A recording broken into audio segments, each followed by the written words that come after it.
staying with us on Citizen Extra. I'm Ann Kiguta. This hour we discuss NASA leader Raila Odinga's trip to the United States. He is expected to be landing there in the course of this day for a series of meetings. He's scheduled to be addressing a public forum at the Center for Security and International Studies.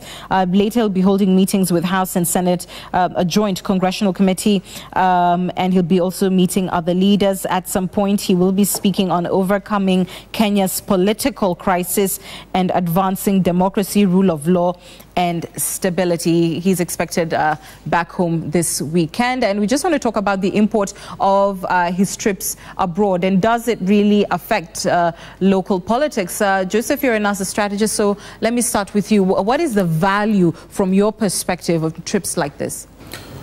You know, management of public affairs in countries, and especially critical aspects of those like elections, are no longer just internal affairs. In terms of who makes the decisions and whatnot, yes, it's our affair. But the decisions we make and how we make them affect many other people. And you cannot, therefore, rather they actually cannot take it for granted that they will just sit by, and if there is any hint that something was going wrong, not want to understand what it is and if there was anything they could do. So what am I saying? I'm saying that the leaders of NASA are engaging internationally because there are many partners of Kenya, not just of NASA, but of Kenya, who are seeking to understand what is going on in our country. In Kenya, because their interests are spread globally, and God forbid should anything go wrong in any one of the countries where their interests are spread, including Kenya, their interests are affected. So the leadership of NASA, at the invitation of some of the partners of Kenya, is engaging those partners to help them understand exactly what is going on in the country, and from NASA's point of view, what options there are for solving, getting out of the crisis we are in as a country. That's basically what's going on. Okay, and its value, right. Dr. Karanja? Mine, I would say it's good Honorable Raila is going to the US, but I wish I had a chance to tell him what we should go and say. But again, we are happy that we have the strategist here, and unfortunately that he does not have what he's going to say. Because you could have told us here, because you've been asked. There's what I can tell you and there's what I won't tell you. Okay, thank you so much. So it is very important for us to be able to know, because the expectation is, if he's going to address issues on security and peace, how are we, where are we as a country? Before 2010 with our constitution, after 2010, the current situation that we are, and in the future. I hope those are the things that is going to discuss. And also beyond that, be able to show the people in US, Kenya still remains a great place for investment and many other things. And explain to them why is the boycott story and why he intends, and maybe put it, maybe it's a research that he's doing to see if he become an endorser in business. Very important issues that I would expect him to go and discuss there in the US, and also the issues of how we are overcoming the situation we are in. And he gives the world confidence, not only to go there. Hope is not only going to say what NASA's strategy is to dislodge the government. It should be that Kenya, we are still strong and we will get out of this. It is home-related issues, whereby but unfortunate thing is when he was leaving is when he was telling us what he thought 5 years ago, the issues of inclusivity in government. The inclusivity in government, which many Kenyans, we term it as nusu mkate. And this is all these hulabalus, all these struggles which is coming around. The inclusivity in government, and him to give us a plan as a country beyond 2030. Currently, the way we are in, what are they thinking in NASA? And not only now going outside to US, he should be saying what he's thinking as a country. Because for sure, Raila, where he is, he must be meeting very good politicians, and from all divide, he has all this information. What is this that going to discuss to be able to take Kenya to the next level? It will be unfortunate if I get for my brother later, after he finishes the trip, to see what he went and said, because we should be privy to that. And we'll talk about the value of messaging, and you know, and I think it is a valuable point to the extent that he's a man who wants to lead the country. So the image that you paint the country in is important internationally. Yes. But let me first get more comment from Dr. Mukwana. Your thoughts on the value of such trips to local politics, if any? Yeah, thanks, Anne. I really don't want us to read much and spend a lot of time on this topic for one reason, that we must understand Honorable Raila's trip to the U.S. in the context of what is happening here. And we also must appreciate the fact that Kenya is central to the West and to the U.S. in many respects.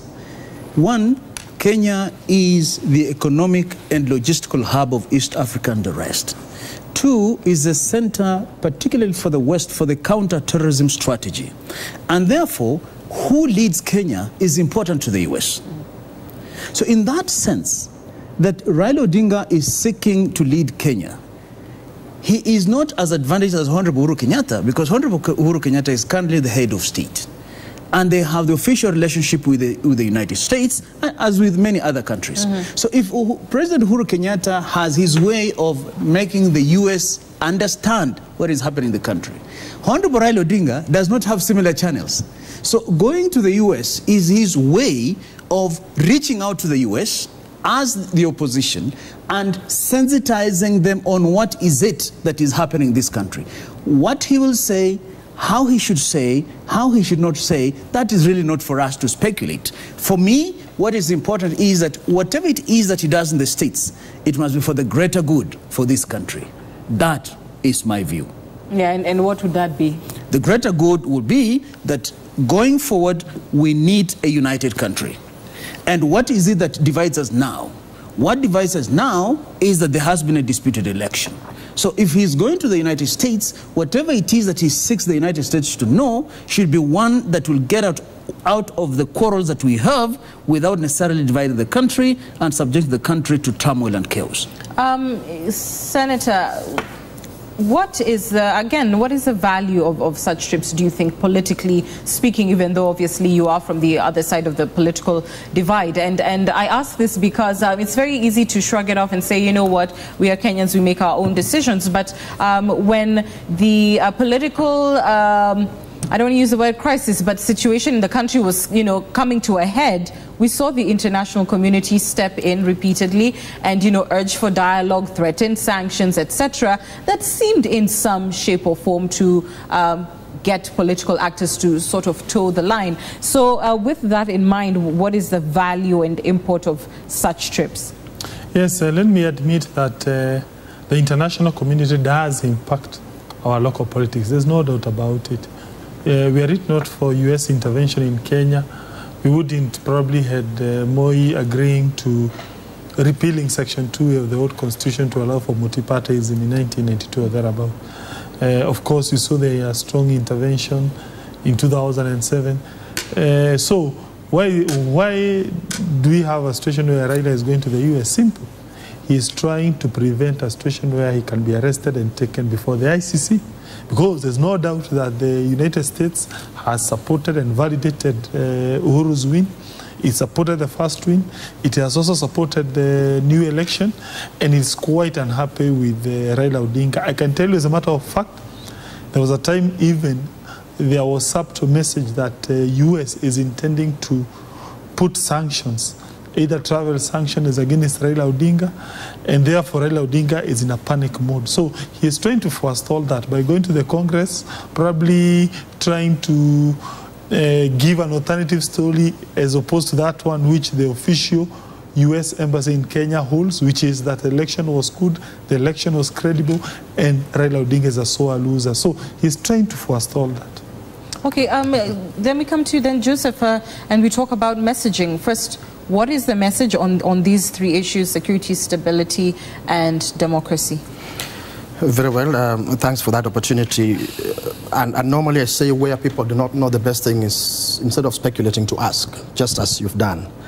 And I can speak to you in terms of, generally in terms of principle.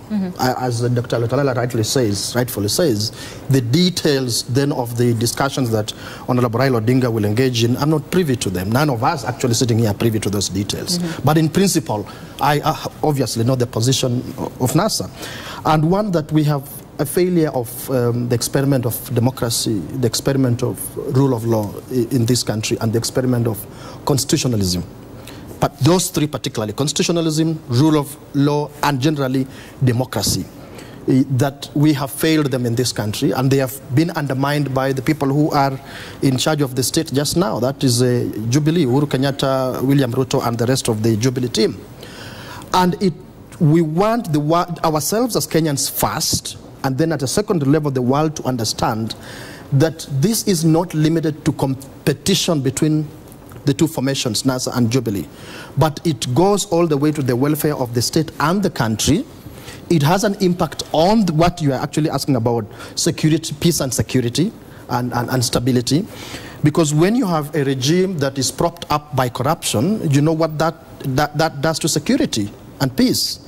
When you have processes, what is supposed to be democratic processes that are not just, that they don't engender justice, you cannot talk of peace, you cannot talk of security, you cannot talk of stability. We are insisting on putting people at the center, and not a small elite that then manipulates processes and gives us outcomes that they want us to accept without questioning. Those are things that hopefully Raila Odinga will put at the heart of this discussion, so that the people he's speaking to understand why is it that NASA is insisting. It should be obvious, but unfortunately it's not obvious why we need to have justice in the electoral system. Unfortunately, we have to really be labor to explain to people the obvious, that without having a just electoral system, the outcome of that system will never be acceptable broadly. Therefore, we'll never be secure, and we'll never have stability. And what can sorry, go on. What can the U.S. do about that? Like, what sort of support, interventions then would NASA be looking for? Put that together with what Dr. Lutalala has said. They have, and even Dr. here, they have their interests. It is in their interests, hopefully, that the country, Kenya, at the very minimum, be peaceful and stable, so that they can prosecute their interests in this country. I doubt that it's their interest that we prosper and so on and so forth. But I think at the very minimum, that be peaceful and stable, so that we don't rock their interests here. So they seek to understand what exactly is going on in Kenya. Yes, indeed, what role can we play? Congress does play a role in shaping the foreign policy of the U.S. It's not just the president or his foreign service, the state, Department of State. Congress has a huge role, both Senate and the House. They have a huge role. So these are people, the leadership of these two houses, he seeks to reach out to, explain, because they have a role in shaping the foreign policy of the U.S. You've just heard the Honorable Kangata say that the U.S. endorsed. The U.S. did not endorse. It's one Bob Kodek. It's one Bob Kodek is not the U.S. He is the ambassador of the U.S. in this country. But when we try to go behind the statements he's made in Kenya, we discover that the man seems to be talking for himself and perhaps a few other people. You're taking exception to the U.S. ambassador? We did that. We've done that in public many times. We took great exception to the position he took to go beyond the role of a partner and instead become a meddler, to want to push, particularly push NASA, you must accept this, concede, and so on. So we began to ask questions. What is your role, Bob Kodek? But when we go back, because we want to understand, is this the U.S. official position? When we go back and speak to other important leaders in the U.S., we find that no, it's not the United States official position. There must be a certain axis that Bob Kodek is representing in this country, and that's why he meddles to that extent. So the best thing is not to take Bob Kodek seriously, and to go back to those who sent him and find out, whether what he says here. Is that something you will formally request from the U.S. government? What do you mean? Either a recall of the ambassador or we have not. As Lutalala said, only the official, government of Kenya can do that kind of thing. But we have the right and ability to express our displeasure and give reasons thereof. Fair enough. And that is something we've done in public, and hopefully will form part of the discussions, that we are unhappy when your ambassador in Kenya comes and meddles in our elections instead of offering the support you expect from a partner. calling, Fine. pushing for the truth, pushing for justice, pushing for fairness. Fair point. I'm just going to hold our thoughts on this discussion shortly to take you back to Parliament. Stephen Lettow is joining us again. And Stephen, the reason you're coming back on the program is because we have heard, at least from NASA, that in terms of their push for legitimate representation, which they believe Parliament does not offer now, that they will be trying to engage county assemblies differently. All right, I understand Stephen cannot hear us right now. We'll return to him shortly so we can conclude our conversation. So quickly, you've been answered, Daktari, in terms of what the messaging is. Do you still think that it's a kind of decampaigning of Kenya? Yeah, and it's very unfortunate. I'm having my very good learned friend here, Dr.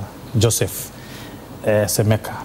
When you are the NASA strategist and you don't tell the country where you want us to go, you just explain you explain to the country you want to take us to Israel, a place called Canaan, and yet we are here in this country. No. You've never come clearly. For example, what Honorable Raila yesterday said, he wants inclusivity in government. He wants to see everybody getting part of this. So in other way, he's saying the current constitution is not okay. He needs the change of the constitution. And yet, you're the same people who are saying that you are going to discuss about constitutionalism, rule of law, and democracy. Does it mean it's only when NASA will be in power is when that rule of law will be followed? Those are the questions Kenyans are asking, because we need to be fair to one another. Maybe you have a point, but you're not saying it to the public. As Kenyans would wish to see a situation whereby NASA is saying, this constitution the way it is, we want anybody, not themselves particularly. We want inclusivity of government. We want it to look like this. How is the current situation, and where have we reached with our current constitution? Now, creation of the People's Assembly, contradicting what already is in the constitution. Is that what we call as a strategy? Is it the strategy to dislodge Uhuru Muigai Kenyatta and Deputy President William Ruto? So we need to come clearly and think about our country. Our country is bigger than NASA and Jubilee, so that we can all be going towards the same direction. But when we are talking here that people are going to US to go, and that's what we are expecting, to see what is this that going to be explained. And when you're talking about Godek, and he is the representative of the United States in Kenya, and we must appreciate. What else will you always be accepting? Is it when somebody goes on the NASA side? Let us all be very practical and professional in when we are approaching things. Kenya is bigger than all of us, and I think we need to, all of us, start looking forward. What are these things that we need today to make tomorrow better for all of us? Dr. Karanja, you've talked about, part of NASA's strategy, which is the People's Assembly. So I want us to pick up from there and take you to Parliament. I believe, Stephen, you can now hear us. This strategy is born out of NASA's position that Parliament, where you stand right now, is no longer being, a legitimate representative organ by the fact that it has been captured, if you like, at least according to NASA, by the executive, and so is not, asserting that independence. And so their strategy is to go directly to the people, that they can assert their own authority through these people's assemblies. Tell us a little bit about their strategy in terms of working with county assemblies to gain legitimacy for the People's Assembly. Well, on that particular matter of the People's Assembly, that is a baby child of the National Super Alliance principles, is what essentially they are saying they are taking the sovereignty of the people, sovereignty back to the people. In what, like you've rightly put it, is they are no longer trusting what they are terming as the elected leadership currently as constituted. That is why, number one, they have even opted to, keep off parliamentary business and say that they are now going to concentrate on taking the People's Assembly. They are saying that the bill is ready to be taken to the county assemblies so that those county assemblies will ratify that, number one, the National Super Alliance do not recognize the re-election of President Uhuru Kenyatta and his deputy William Ruto. All this is to ensure that they trigger another election in 90 days probably, and that to register a lot of displeasure on the Jubilee administration under the leadership of President Uhuru Kenyatta. And so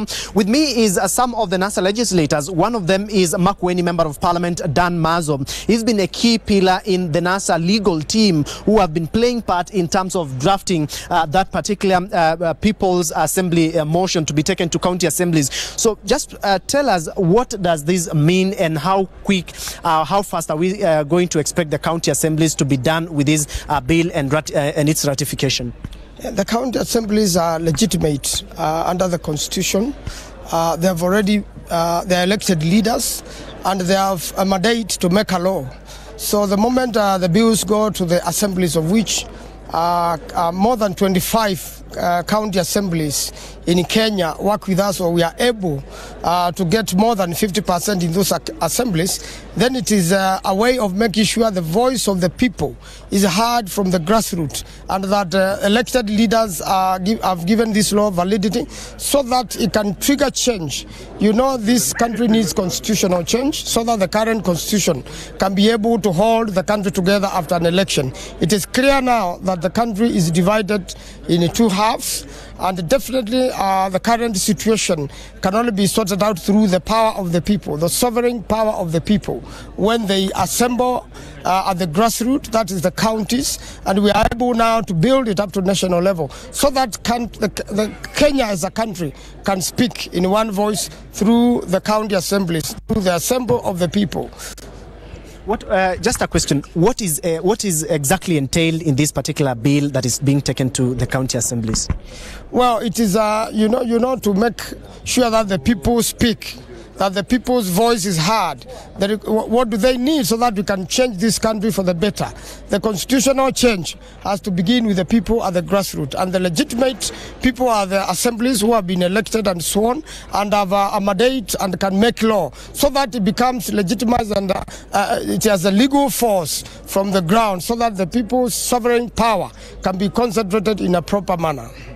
Also, and there are two legislators, one member of parliament for Suna West. We have also member of parliament for Embakasi East. Tell us, what do you think of this intent to, pass the People's Assembly in this? When are we expecting? Are we going to see demonstrations coming back after ratification of those assembly bills? I think the first and foremost important thing is for these bills to be owned by the people. And once they're taken to the county assemblies, they are ratified and passed. It can be picked from there. That is when the legitimacy of it comes about. We can remember Egypt, it happened. People are coming together with a common interest of fighting an inept government, a demagoguery government. So I think once the bills are taken to the county assemblies, once they are passed, we will move on with our People's Assembly. It means that we'll be coming together, bringing more than 1 million or 2 million people together, for example, in Nairobi and other different counties that will pass the bill. So by the end of the day, it will achieve the people's intention. Thank you. Yes. Thank you. That is Babu. We know. Finally, the Honorable Francis Masara, what is your reaction? And this, just very briefly, what is your reactions to this People's Assembly's bill that is being taken to Migori County, where you come from? Yes, actually, I welcome it because we are people's representative. You know, the Kenyan Constitution talks about delegated responsibility, where we are elected democratically to represent the people. But when that doesn't work, people are allowed by the Constitution to exercise their right directly. That's exactly what is going to happen. So we support it because we are law-abiding citizens. We encourage our faith, the county assemblies to pass it very fast so that people can get their right. Thank you. Thank you. I've seen there is a press conference that you're organizing, and I'll leave it there because already the members of parliament from the NASA team, led by Minority Leader in the National Assembly, John Mbadi, are going to address issues relating to that particular bill, as well as the issue of secession that we have that are being mooted from the coast region, and what the National Super Alliance has, because already there is a bill that is being fronted by Homa Bay Town MP Peter Kaluma that is entailing issues on secession. And so for now, and I will hand you back, but shortly we'll be able to hear from members of parliament from that particular area. All right, thanks, Leto. We'll return to you for that. I want to introduce, as part of our discussion now, Dina Agai. She is the former president of Bunge la Mwananchi, like the real Bunge la Mwananchi, the one you know from Kencom, etc. Dina, thank you for coming to the program this morning. And I want you here because so you've seen what NASA is doing. NASA is seeking now to legitimize this concept of the People's Assembly through the county assemblies. And when this discussion started and a lot of people were sort of laughing it off, they often quoted the body that you led, the Bunge la Mwananchi, and said, look, this has already been here in existence. When you see a parallel being drawn between what NASA is trying to do now and what Bunge la Mwananchi has been doing for years, is it the same thing, do you think? Thanks, Anne. I want to say that Bunge la Mwananchi, yes, has been in existence for almost 20 years now, and we've been organizing, yes, but as you rightfully said, when NASA decided that they want to take up this model and try and give it back to the people in a bigger way, it is actually legitimizing what we've been doing. Because for the longest time, Bunge la Mwananchi has been regarded as ordinary people's movement, but the larger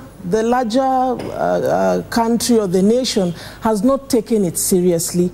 And so for us as social justice activists and human rights defenders in our movement, it is welcome for NASA to do what they are doing, and we appreciate, because it will give us publicity. It will build the movement in places that probably we've not been able to reach out to. Of course, we are all over the country, but with NASA now taking up the concept, I'm sure everybody is wanting to know what Bunge is. And I'd also like to say that we are not just happy because NASA is coming on board or trying to do what we've done for years, but we are happy because most of the things that NASA is advocating for in society, we have been talking about. And so for us, it is timely, it is the best thing that can happen at this particular time in our country. All right, Dina, hold that thought, and I'd love to know whether they formally approached Bunge la Mwananchi to join, but we want to take you now to that presser in Parliament by NASA legislators. Listen in. Thank you very much. In addition to what Honorable Millie Odhiambo has just spoken about, who is the MP for Suba North, I want to add that the people of our region will not accept to be slaves in our own country. As it is now, we are slaves in our own country. The people of Uganda, the Uganda security comes not once, not twice, many times past the boundary of Kenya and Uganda, right inside Kenya, and terrorize, even at times take money from the fishermen from the Kenyan side. And this is something that we have talked about for years and years. I remember in the 10th Parliament when the issue of Migingo was very, very hot. Some of us even went all the way to Uganda. I remember we went with the MP for Nyatike then. We went also with the Minister for Foreign Affairs then and International Relations, the Honorable Moses Wetangula.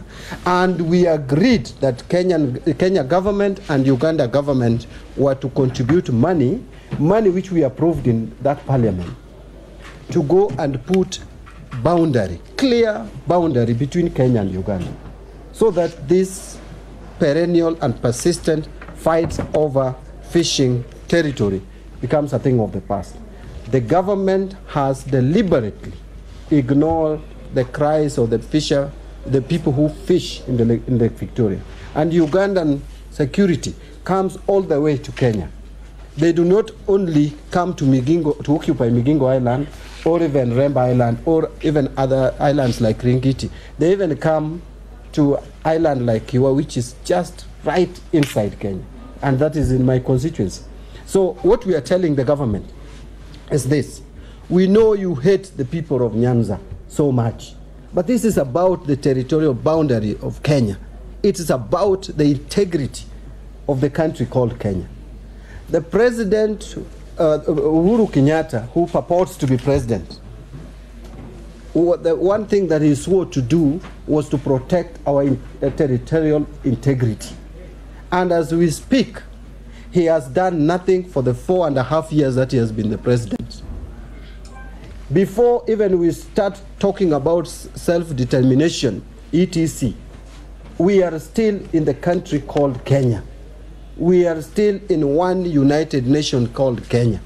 I want to speak to our security forces and speak directly to Inspector General Boynet, who is responsible for internal security. Because this is not even a matter of international security. This is not a matter of defense on our country. This is about some people coming inside Kenya. It is about internal security of our country. We don't even want to call them security forces from Uganda because we don't know.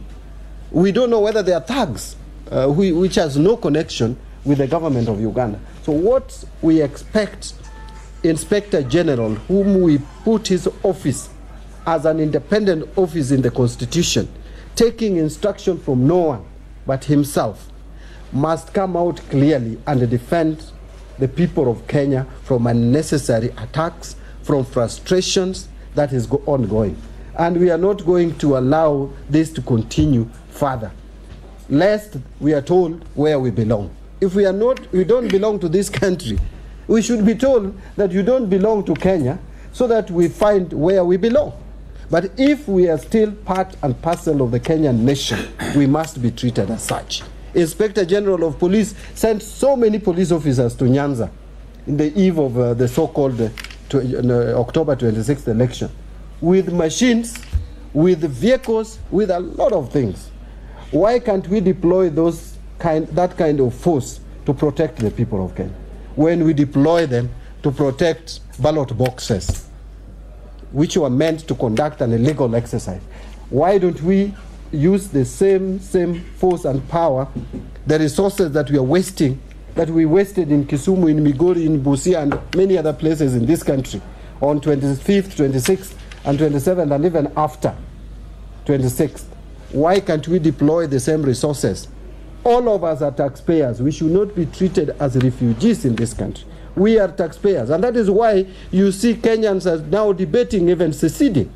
Because when you have a system, a government that does not regard you, that does not treat you as if you belong to this country, then the next question you ask, then why do I continue to pay taxes in this country? Why should our people continue paying taxes when their taxes cannot shield them and protect them from people who come to terrorize them? It is not civilized. Let me tell Boynet, because he's a person whom I know we respect his office still. Even if I don't respect him as a person, but I respect that office, the office of the Inspector General, and he still occupies it. So let him act, and act now. Protect our people. We want to hear communication today, not any other day, about the people who are arrested, the Kenyans who are arrested and necessarily and taken to Uganda. And we want to hear today, and not even tomorrow, what is going to be done so that we don't see recurrence of this. Because it has become, today they're arrested, we talk the way we are talking, then they pay, our people are forced to pay some money, they come back, then after 1 or 2 months, they're again arrested. We don't want to see the recurrence of this thing. Thank you very much. I know there are some of my colleagues. The MP for Nyatike is here, and we'll also have maybe 2 more MPs to make their contribution. Thank you.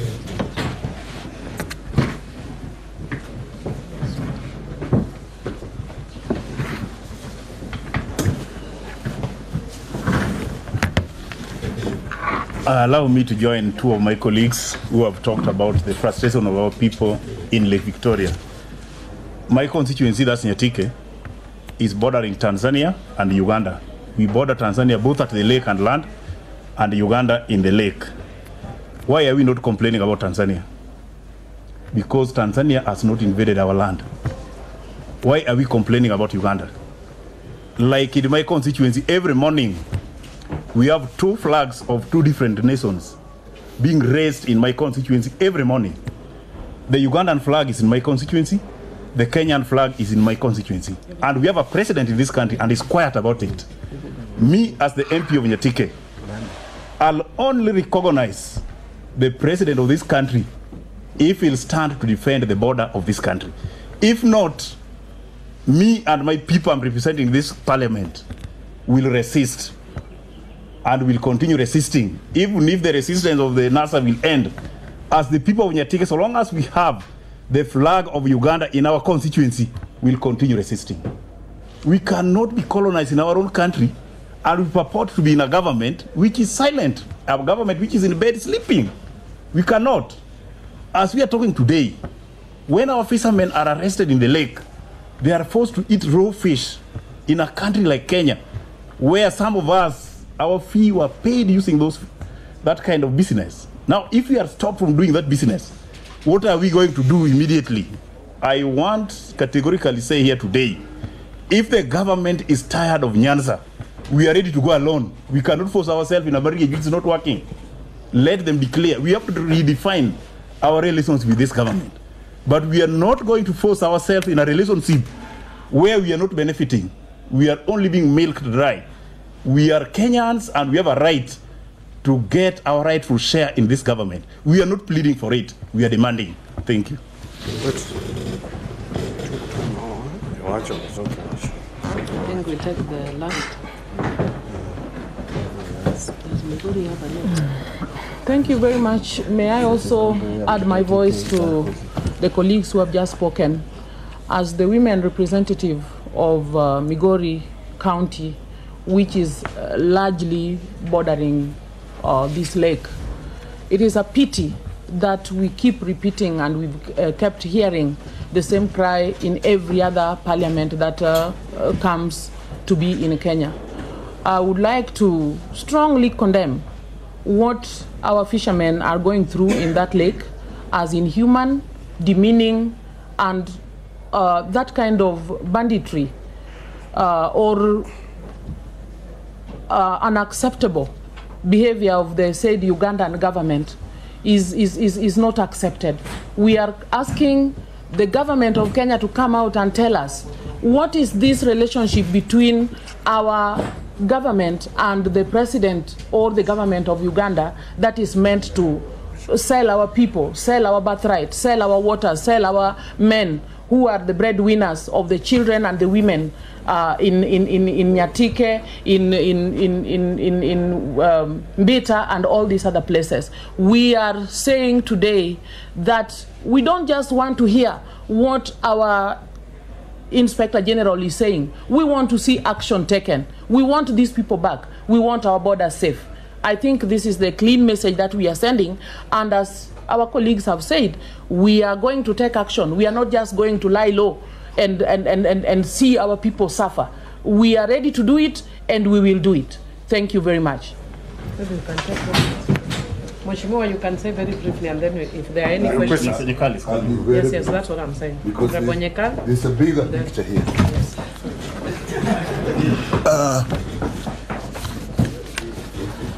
As a member of parliament for Seme, where we also have islands, we actually have 3 islands, we are concerned because if we see the movement of Uganda from Migingo, now it is in Remba, we don't see where this is ending, because the next time it will actually be the Rusinga Island itself, Mufangano Island itself, and for people to understand that there is actually a deliberate neglect of the borders around the lake.